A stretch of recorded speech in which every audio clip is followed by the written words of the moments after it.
Hi friends, Mahanadi வரும் வாரங்கள் என்ன நடக்குதுன்னு பார்க்கலாம். ஃப்ரெண்டு சொல்லிடுறாங்க, காவேரி ஒருவேளை கொடைக்கானலுக்கு போயிருக்கலாம், அங்கே தான் அவங்க ஃப்ரெண்டெல்லாம் இருக்காங்க அப்படின்னு சொல்லிடுறாங்க. அதனால் விஜய் என்ன பண்ணுறாங்க, கண்டிப்பாக அப்போ கொடைக்கானல் தான் போயிருப்பா, வேறு எங்கேயும் போயிருக்க மாட்டா அப்படின்னு சொல்லிட்டு அவங்களோட ஃபோனோட இது லொக்கேஷனை பார்க்குறாங்க. அது பார்த்தா கொடைக்கானலை தான் காட்டுது.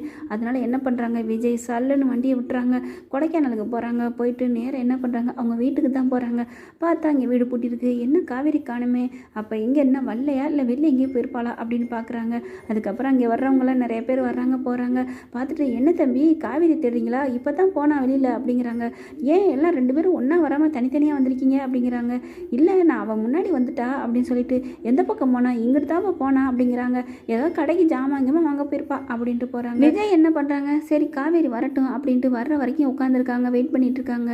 ஆனால் வரல. கண்டிப்பாக இங்கே வந்துட்டான்னு தெரிஞ்சிருச்சு, வெளியில் தான் போயிருக்கா, அப்போ ஏன் நம்ம அங்கெங்கேயும் தேடி அலையணும், கண்டிப்பாக வந்துடுவா அப்படின்னு வெயிட் பண்ணிகிட்டு இருக்காங்க. பார்த்தா கொஞ்சம் நேரம் ஆகி காணோம்.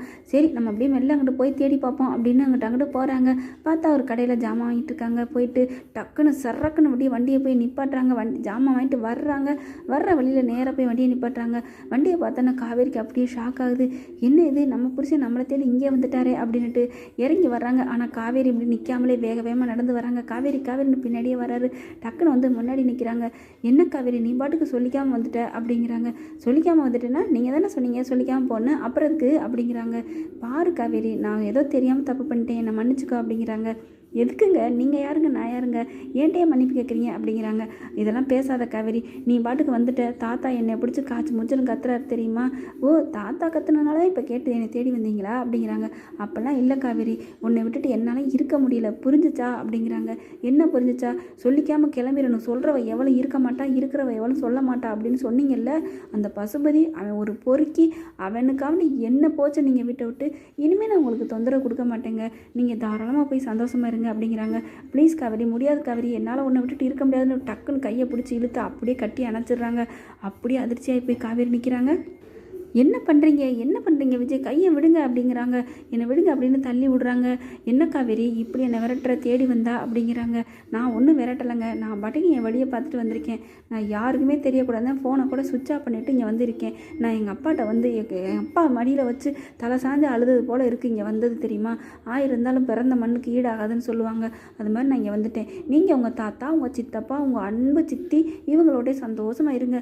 பத்தாதுக்கு அந்த பிசாசு ராகினியை உன் தம்பிக்கு கல்யாணம் பண்ணி வச்சு கும்மால் அடிங்க, அதுக்கு நான் என்ன பண்ணுறது, நான்லாம் வரல அப்படிங்கிறாங்க. இங்கே பாரு காவேரி, நீ வராமல் நான் போக மாட்டேன் இந்த இடத்த விட்டு. ஓ அப்போ நில்லுங்க, எனக்கு என்ன அப்படின்ட்டு போகிறாங்க. மறுபடியும் போய் கையை பிடிச்சி இழுக்கிறாங்க. இங்கே பாரு காவேரி, வரியா இல்லையா அப்படிங்கல. அங்கே வர்ற லேடிஸ் எல்லாம் பார்த்து, என்னம்மா என்ன பிரச்சனை, யோ யார் நீ, எதுக்கே வம்புழுக்கிற, என்னம்மா சொல்லுமா, யார்மாவே உன்னை ஏமா கையை பிடிச்சி இழுக்கிறான் அப்படிங்கிறாங்க. இது தெரிஞ்சவனா அப்படின்னு சொல்லிட்டு கேட்கல. அப்படியே விஜய் செம்ம டென்ஷன் ஆகிறாங்க. ஏம்மா என்னங்கம்மா நிறுத்துங்கம்மா, விட்டால் அடிக்கிக்கிட்டே போகிறீங்க, போலீஸில் பிடிச்சி கொடுத்துருவீங்க போல இருக்கு. ஆமாம் நீ பண்ணுறதுக்கு அப்படி தான் பண்ணுவான், ஆமா பொறுமையாக இருக்குமா, இது என் பொண்டாட்டிமா அப்படிங்கிறாங்க. பொண்டாட்டியா, ஆமாம் அப்படிங்கிற. என் பொண்டாட்டின்னு சொன்னோன்னே அப்படியே செம்ம சந்தோஷப்படுறாங்க காவேரி.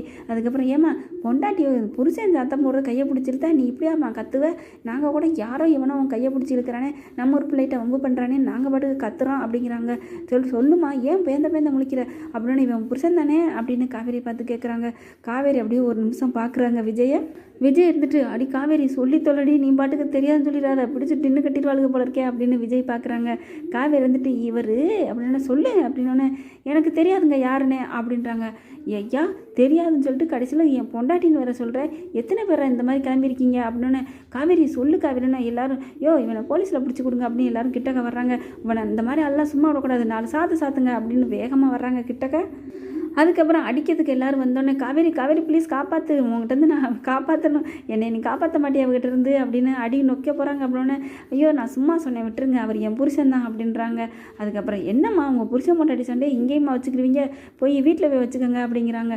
எல்லோரும் கிளம்புறாங்க. கேட்டுக்கிட்டியில் புருஷன் பொண்டாட்டி சண்டையெல்லாம் வீட்டில் போய் வச்சுக்கணுமா, வா கிளம்பு அப்படிங்கிறாங்க. அதெல்லாம் வர முடியாது, நான் அம்மா உங்கள் வீட்டுக்கு தான் கூப்பிட்டேன், வா வீட்டில் போய் பொறுமையாக பேசிக்கலாம் அப்படின்னு சொல்லி கையை பிடிச்சி இழுத்துக்கிட்டு வேகமாக கூட்டிகிட்டு வராங்க. ஓகே ஃப்ரெண்ட்ஸ், பார்க்கலாம், இப்படி தான் போகலாம். உங்கள் பொண்ணான கையால் ஒரு லைக்கை போட்டு சப்ஸ்கிரைப் பண்ணிடுங்க. Thank you friends.